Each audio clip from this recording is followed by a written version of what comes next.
You've got 5 minutes. Get your kids and go. That was the warning given to 15 families after storms caused a large chunk of land to collapse.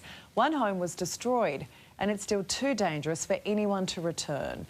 Residents say they're being kept in the dark and suspect authorities know more than they're saying.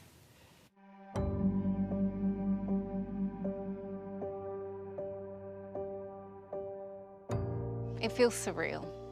And I've definitely had moments of grieving throughout this journey. A family home obliterated.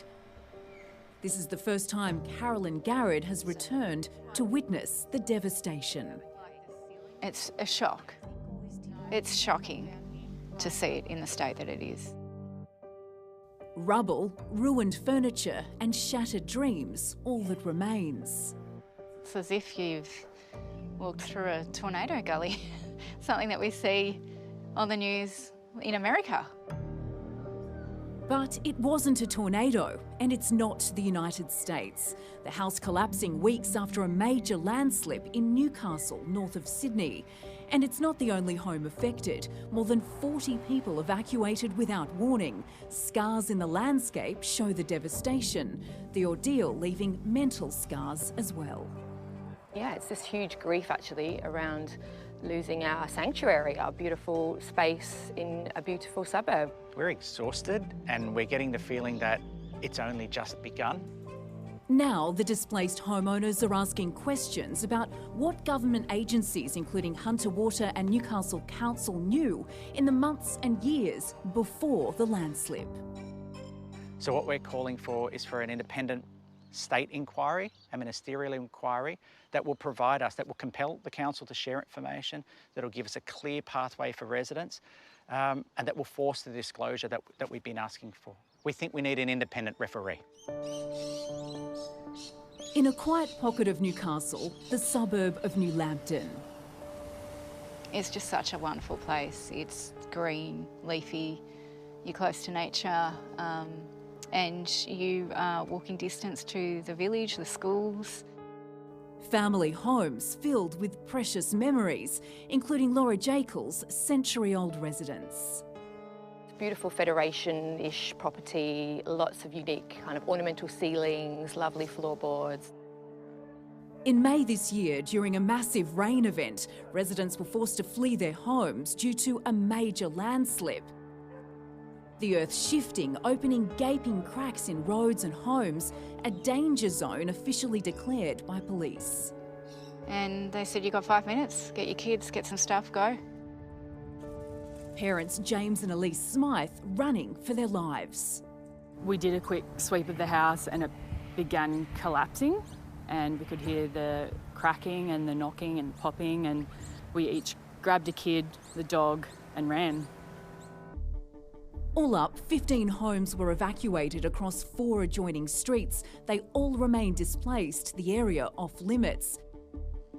And it's not over yet, with more damage occurring since. David Curry is a displaced local. We've also seen additional houses evacuated. So a question that we do have is, what is the council's plan for managing this should it continue to escalate and spread? Also disturbing, residents now know there was a history of telltale signs and believe authorities should have joined the dots. Be it cracked roads, we've had landslides land movements and slips that have happened behind a bunch of houses here, water underfoot constantly, cracks in roads. We've had neighbours with sewerage spilling into their properties, and lots of little piecemeal band-aid solutions. Back in December 2022, Newcastle Council sent this letter to residents in the area, advising them that it had received evidence of land movement and disturbance, and Council was now investigating the cause. The letter went on to request an inspection of residents' stormwater drainage systems, saying it's your responsibility to ensure they are maintained. This isn't about a small collection of houses. This is about failure of civic infrastructure. It's about governance and it's about process. Problems in this area go back to the 1940s and 50s, with another landslip just metres away. And newspaper articles reveal houses sinking in Baker Street with cracks and crevices under homes. A resident told ACurrentAffair a landslip occurred behind all of the homes on one side of Baker Street in 2022, providing photographs as proof. Shelley Spalding and her dog Cobber were evacuated from Victoria Street. She says there were warning signs.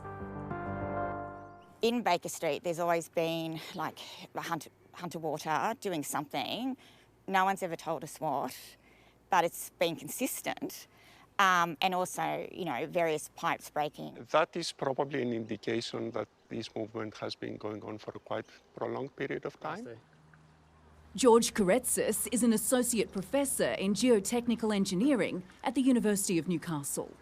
Considering the topography, I would think that there should have been some assessment of the risk of an event like that happening. It wasn't a matter of if, it was a matter of when.